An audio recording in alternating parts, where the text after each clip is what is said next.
Well, what do you know, my friends? Looks like this show has diversity in building strong characters in both genders, after all. Want to know why? Because of another long-needed story arc that has been long overdue for this female kunoichi, April O'Neil. Hi everyone, this is RRPG here, and I'm here to present to you my thoughts on episode 21 of the TMNT cartoon on Nickelodeon called Karai's Vendetta. Let's not waste any time and get straight into it, okay? Following up after the previous episode with Shredder taking a Krang hostage, he manages to torture the poor critter as to what their plans are since they constantly go after his enemies. The Krang responds that the Turtles have someone they need to execute their plans for conquest on Earth named April O'Neil, and they refer to her as the One. What? Is she now the female Neo of the Turtles universe all of a sudden? Anyway, Saki orders his daughter Karai to go and find the girl so that they can use her as bait to bring the Turtles out of hiding. At the sewers, the Turtles and April undergo training sessions with the coming-of-age kunoichi, learning some very important lessons while seeing both Raph and Mikey have a quick spar. Raph gets his butt whooped by the party dude, but retaliates in strangling poor Michelangelo into submission.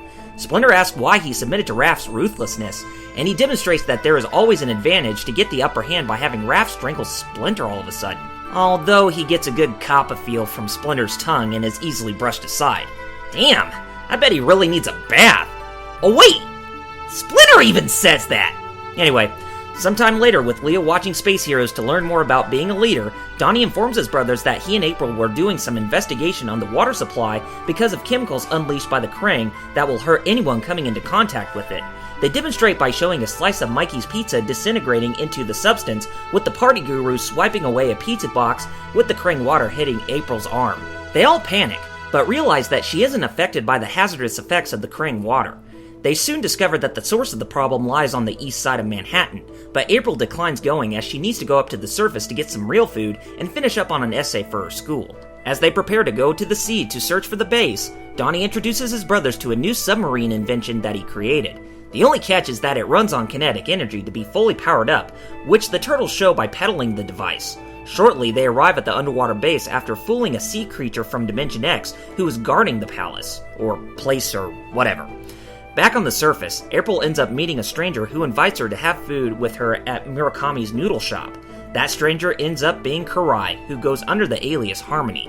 Inside the shop, April orders pizza gyoza while Karai orders something else, much to Murakami's discontent. Karai becomes very infatuated with the dumpling she ate, but April becomes shocked when learning of the soup she is about to devour.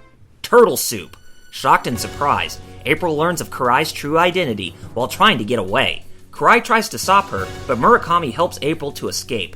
It doesn't last long as Karai manages to catch up to April on foot and on a motorbike that they both end up driving. During her escape, April calls Donnie while he and his brothers try to remain quiet in their infiltration of the Krang base, but they end up fighting the aliens while Donnie continues to be in a panic. Leo tells Donatello to focus as April can take care of herself as they have a mission to complete. They succeed in taking down the Krang and end up setting the base to self-destruct by overheating a reactor. As they escape, that sea monster comes out of nowhere to stop our heroes. After a quick subduing of the beast by Mikey, they arrive back in the turtle sub and try to move along faster. However, that beast can't seem to catch a break as it grabs onto the sub and thinks that it is its soulmate? Ew!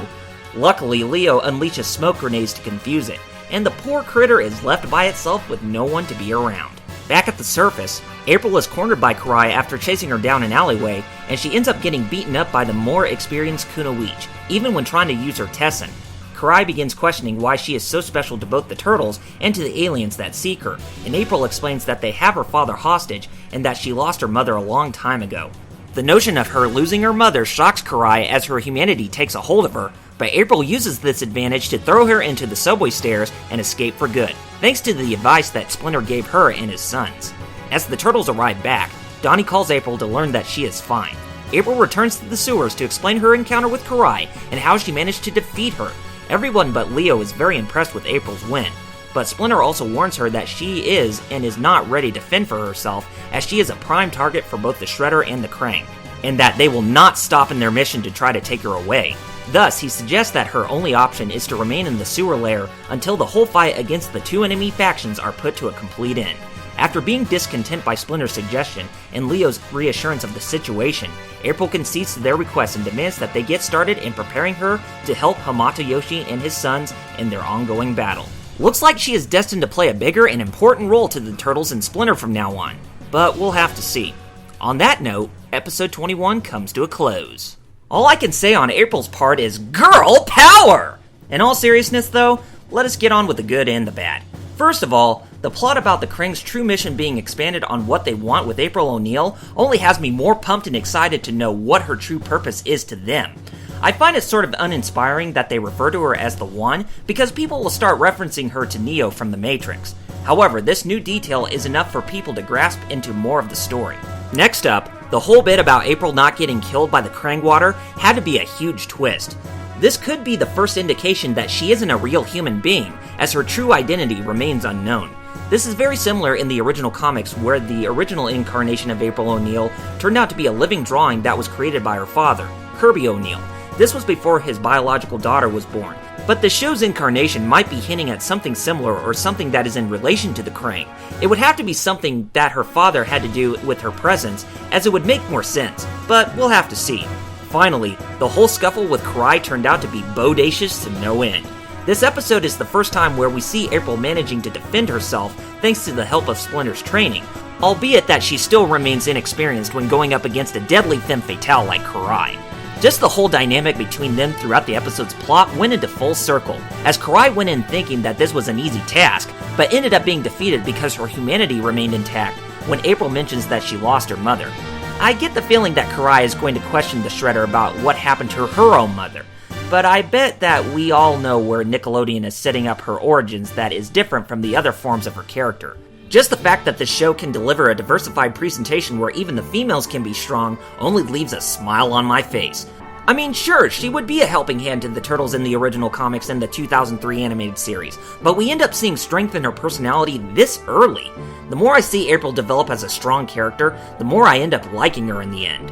Now, what are some of the episode's flaws that you might ask? Well, to be frank, there wasn't that much except for one thing: the Turtles' mission in the underwater Krang facility.